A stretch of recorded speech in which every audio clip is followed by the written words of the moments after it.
All right, we're live. Thank you for tuning in. And tonight is just going to be about remembering Rob Reiner and not debating him or really criticizing him or anything like that.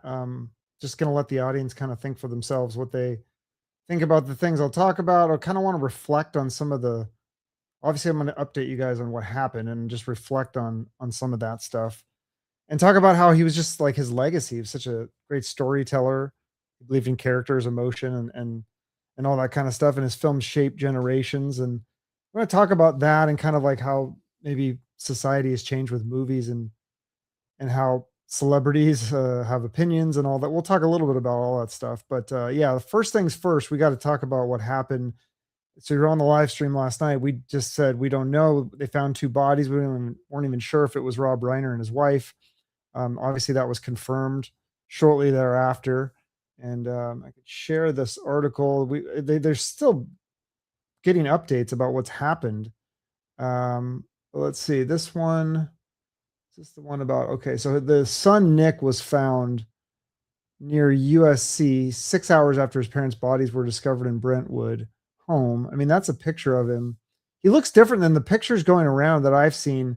It's usually this like older picture of him with like glasses and stuff, but that's what I think a more recent picture where we had kind of the 5 o'clock shadow going on. And he's the prime suspect. He's in custody. And they located him, it sounds like very quickly, within a few hours.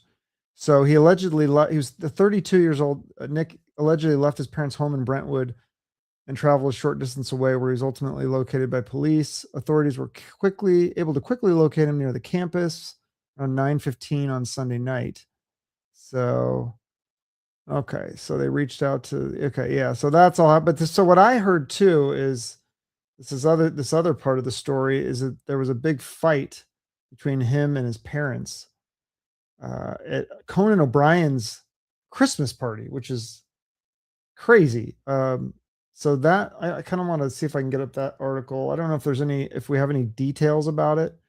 I mean, I don't know if it's just that's the story, if there's more details in this article, but so let's see. What does it say? Rob Reiner. I was trying to read it. I didn't see anything. It just seems to be the same story in every article, but say the son got into a big fight at Conan O'Brien's party hours before murders. It was actually that day. Okay, that I didn't realize.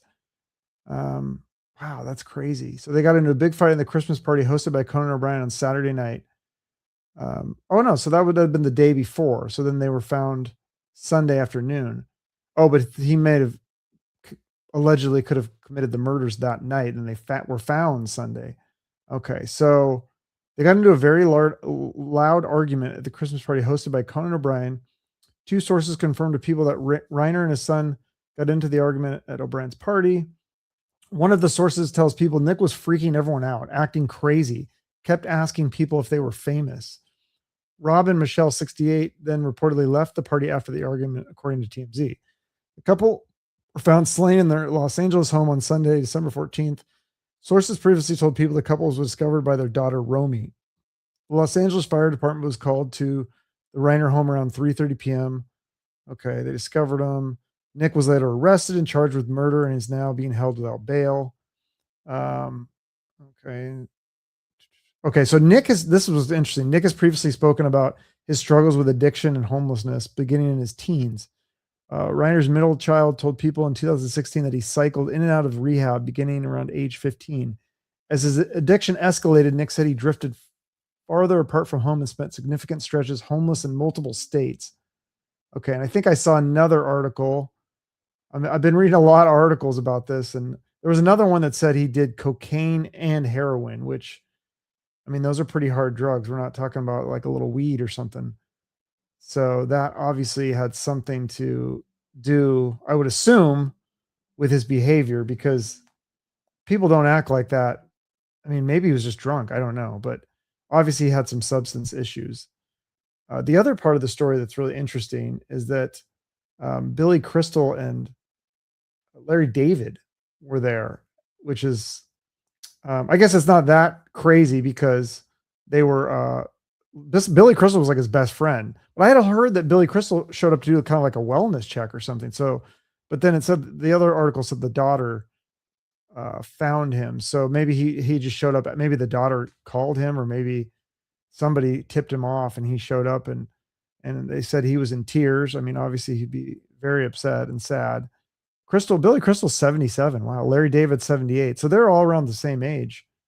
And it's interesting that can you imagine, like, not to take it out of the story and the darkness here for a minute though, if we could just imagine the three of those guys hanging out, like, can you imagine that? Like Larry David, Billy Crystal, and Rob Reiner, like, that would, I mean, I don't care what, I know people say like they don't like some of these guys because of their politics or whatever. I mean, I'm sure that they're not talking politics the whole time. Like, just like imagine those three old guys like roasting each other and stuff, like just making fun of each other and just, I mean, because they're all so funny and they're all probably have such quick timing, and you know, I mean, they're just all so quirky. Like, it would be interesting. And also there's got to be a little bit of ego, because I mean, I think Reiner, is he not an Oscar winner? I believe he's an Oscar winning director.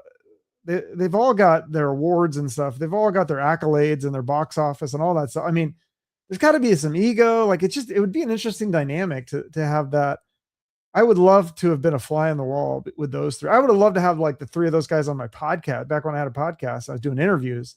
If I could have done something like that in person, oh man, Larry David's always been like was always a bucket list guest for me. But to have like to think of all three of those guys like hanging out, I mean, I'm surprised they never did a project together. I'm surprised.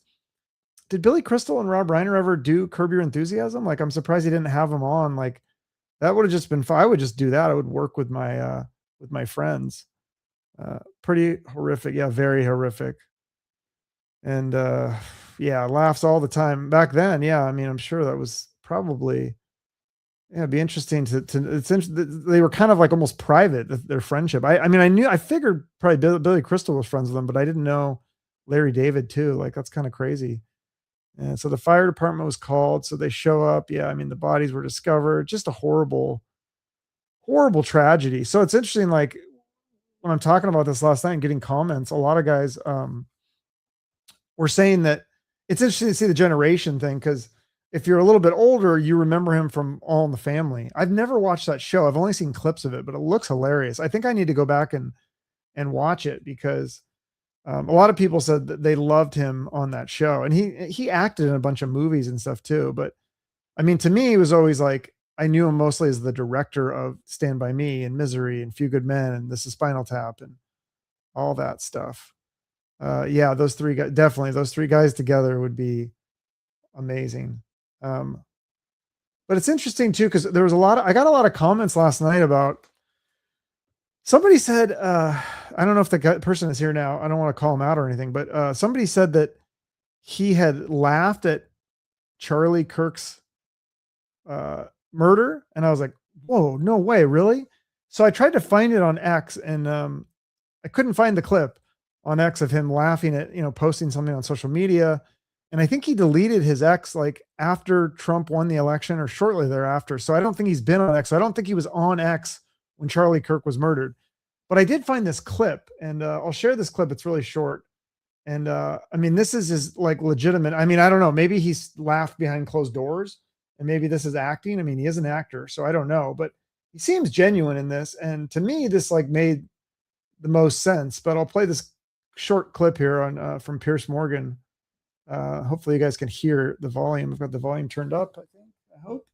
And let me make sure it's up. Okay, let's see if you can hear that. When you first heard about the murder of Charlie Kirk, what was your immediate gut reaction to it? Well, horror, absolute horror. And I unfortunately saw the video of it, and it's beyond belief what happened to him, and that should never happen to anybody. I don't care what your political beliefs are. That's not acceptable. That's not a solution to solving problems. And I felt like what his wife said at the service, that the memorial they had, was exactly right. And totally, I believe, I'm Jewish, but I I believe in the teachings of Jesus, and I believe in doing to others, and I believe in forgiveness. And what she said to me was beautiful and absolutely, she forgave his assassin, and I think that is admirable. Okay, so yeah, again, I don't know if he really believed that. I don't know if he's acting, but that is the right thing to say, right? I mean, that is what most human beings would say.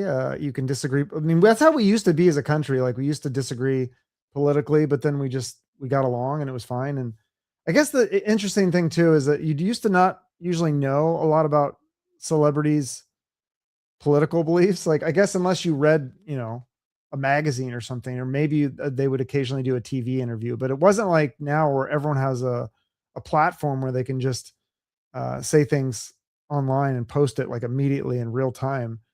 And somebody said, "Oh, thank you. That's I appreciate that." Yeah, the last live stream got a lot of views. This one's not getting as many. I guess maybe this is old news now. But I just thought I still had more thoughts about it.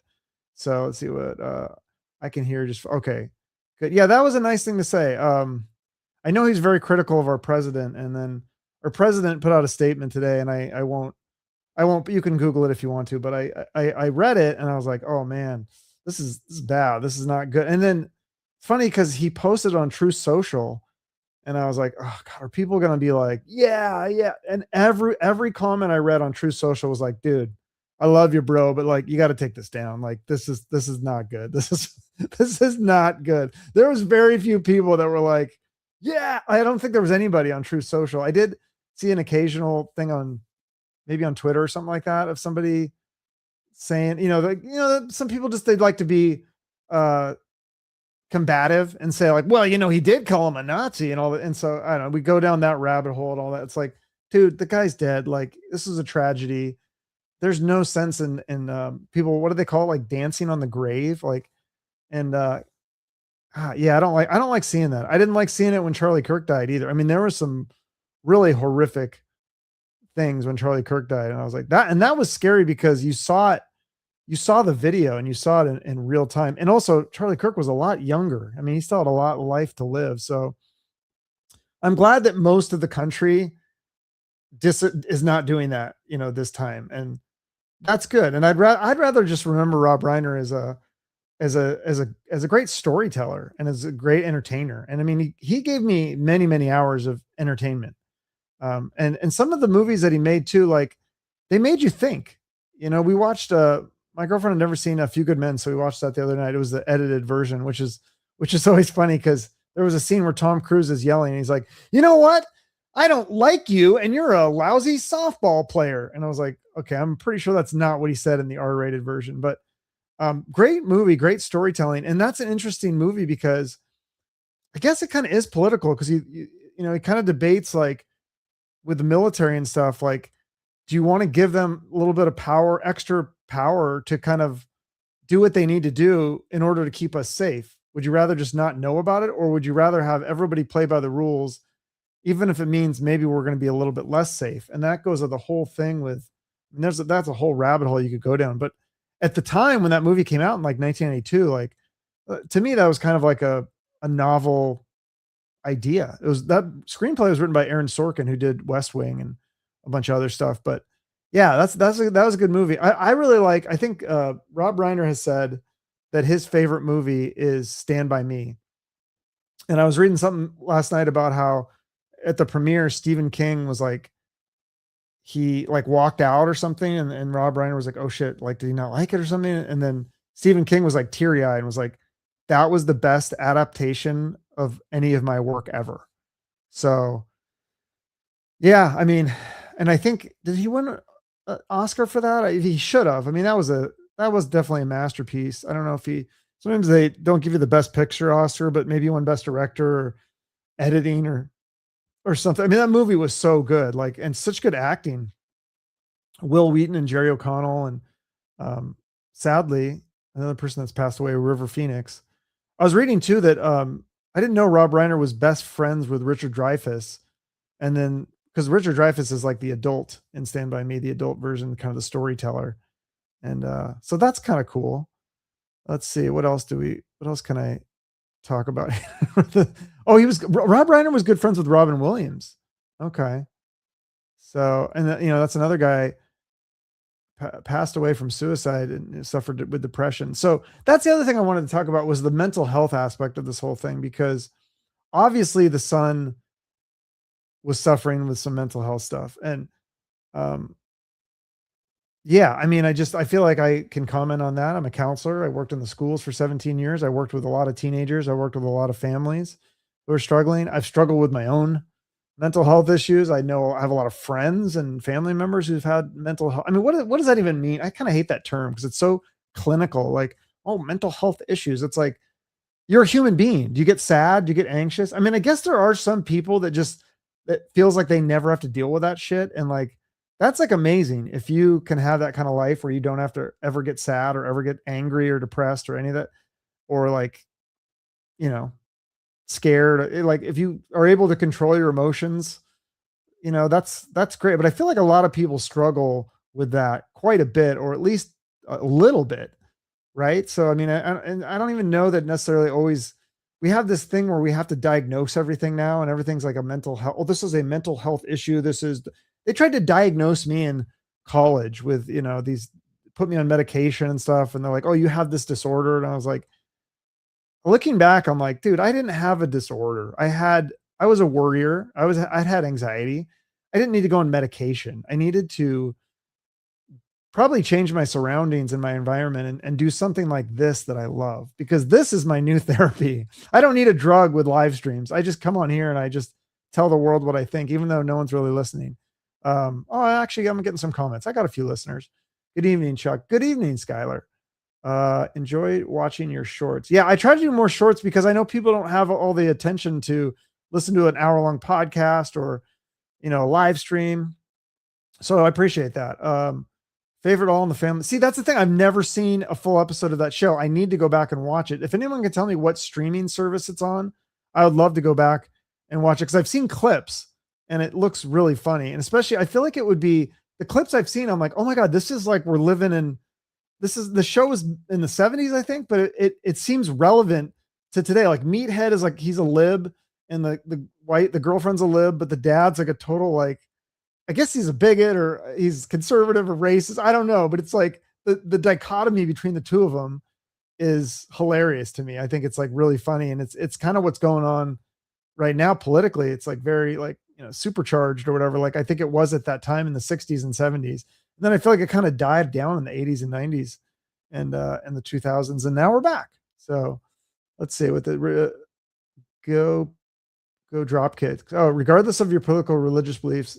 Yeah. I mean, do we really have to say that? Like, it's dumb that we have to like, you probably, should be respectful about somebody being murdered, or just going, it doesn't even have to be murdered. It could just be going through a tough time. Like maybe somebody in their family was murdered.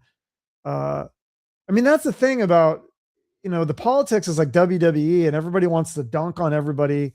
But I mean, in real life, I don't know how you go about through life like that. Like I just thought about this day. I thought I invented this term. I don't know if maybe this is going to go viral with my 9 followers right now, but, thank you, Rob Wickenhagen. It's hard to read these words, the usernames, because there's no spaces. So I think it's Rob, right? So I hear you, brother. Thank you, Rob.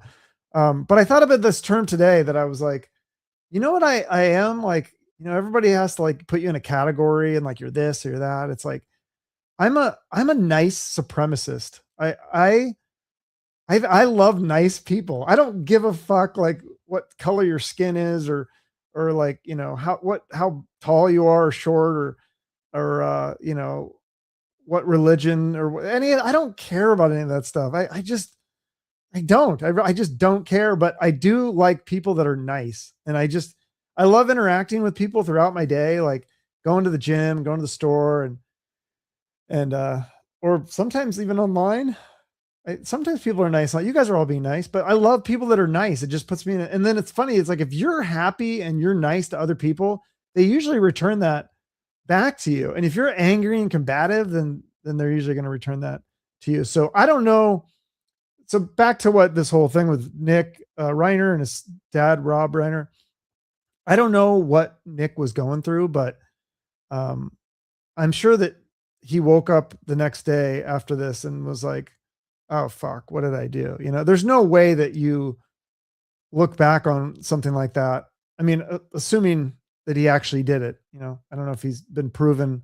So allegedly, if he did do it, I don't think you look back on something like that and say, and you're like proud of it, unless you're just a complete psychopath. So I don't know what happened. I don't know the whole story. I think was there not some sort of movie or TV show that the dad made with the son, like about his addiction or something? I'd love to watch that. I'd love to see that and see what happened. But this is what I can tell you. So my expertise as a counselor and working with teenagers and parents, and I'm not accusing Rob Reiner of any, I want to try to be respectful because obviously he passed away, but there's a movie from 2015 that Rob Reiner produced that has, okay, I have to check that out. But this is what I know from working with parents, Being Charlie. Okay, I'll have to check that out.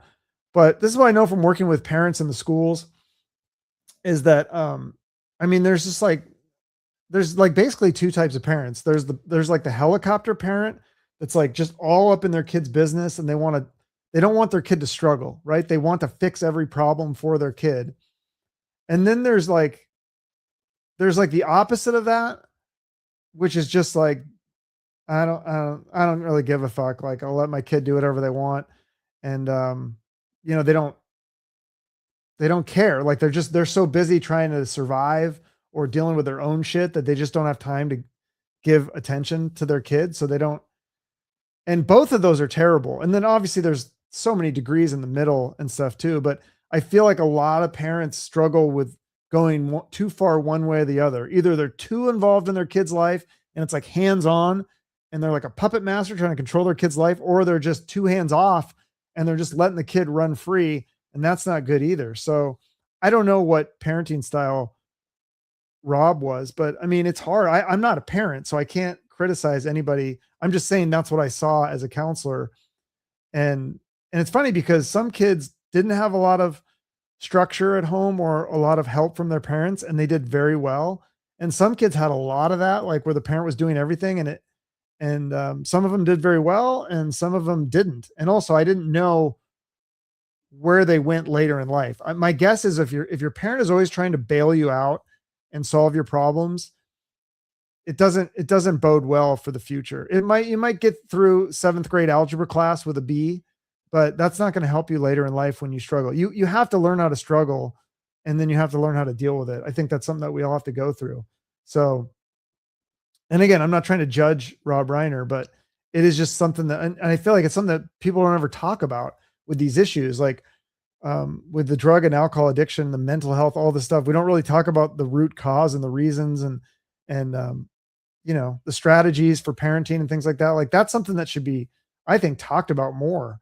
And, I mean, I'm sure Rob Reiner would have been open to that. I mean, I'd love to see that movie about his kid and see exactly what he did. But I mean, he's still just Reiner's work. He just influenced so many people and a lot of people's values. If you think about it, a lot of the films that he made, like Stand By Me and A Few Good Men, I mean, that influences, not only just entertains people, but it influences culture and values, I think. And so a lot of people don't like his politics, but some of that stuff was like embedded into his work, and not necessarily the bad parts of it, but it is just interesting how that kind of ties together. And I feel bad. I feel like nobody deserves what he went through. And going back to what I'm saying about the parenting, like sometimes you can do everything right and you can be literally the perfect parent, and you did it, you followed the books, you did, and the kid does whatever the fuck they want, right? So sometimes that just happens. And I don't know, it's like you're throwing a wrench in there too when you're a person of such huge success and fame, and you have a kid, and now your kid is never going to live up to, I mean, Rob Reiner was the son of someone famous, right? Carl Reiner. And I feel like Rob Reiner like outshined Carl Reiner, you could say, or you could argue at least. But I mean, that's hard to keep that legacy going. And I don't know, maybe his son, I don't know what his son did for a living or what his passion was, but maybe he just always felt like he was in the shadow of his dad. And because I think people want to have some sort of purpose and they want to stand out and they want to feel important. But I mean, not everyone has to be an Academy Award winning filmmaker or Emmy winning actor or whatever. Like his son could have just got married, had a kid, and been the greatest dad and just been happy with that, you know? I think that it's okay. I mean, I always say, I ended every episode, shoot for the moon. Like, I think you should try to do something great like that. But I also realize too, the older I get, like some people don't need that. Some people that I mean, for me, it's like, I love going on these live streams. I'm like, all right, how many views can I get? Like, how can I influence people in a positive way? I want to influence the world. I want to save the world. And that's not everybody wants to do that. Some people are just happy. Like, I got my wife, I got my 2 kids, I got a picket fence and a dog. I got a job that pays the bills. I'm golden. I'm happy. And so maybe his son could have learned to just live a simpler life and be happy with that. I don't know. I wonder what all the things stemmed from, but it's sad. It's a tragedy either way. And again, I would like to try to remember Rob as for all the work that he did, the movies that he made, and the acting roles. That, like I think I mentioned last night, his performance in Wolf of Wall Street, one of my favorite movies. That alone, I feel like if he had just done that, I think he'd be a legend. But that was a great performance too. So yeah, there's the other stuff. There's the political stuff and the posts on X and the family drama and all the other stuff. But I mean, I think deep down, I'd like to think that he was probably a pretty good guy, and I think he contributed a lot of cool stuff to the world. And so I'd like to remember him that way. But tell me what you think in the comments. What's your favorite memory? How do you want to remember him? What influence did he have on you, if any, or your childhood or whatever? Like, because some of those memories, man, like some of those, seeing those movies, like this is a good time, you know, like, especially the stuff like Stand By Me and Misery, like the 80s and 90s for me, it's like, it's so nostalgic. It's just such a great time. So I appreciate Rob for that. Yeah. Some of the later stuff was, some of the work he did later wasn't my favorite either, but I mean, that's okay. Like, I think he'd done so much already. Like, it didn't matter what he did later. Like, he had a positive influence on me. So I appreciate that. So, yeah, well, thanks for watching. That's all I got for tonight. And, hit me up on Twitter or X or whatever you call it, or Instagram. Let me know for other streaming ideas, because I think I'm done talking about Rob Reiner. I'm not sure what else I can say about it. So thanks. Have a good night.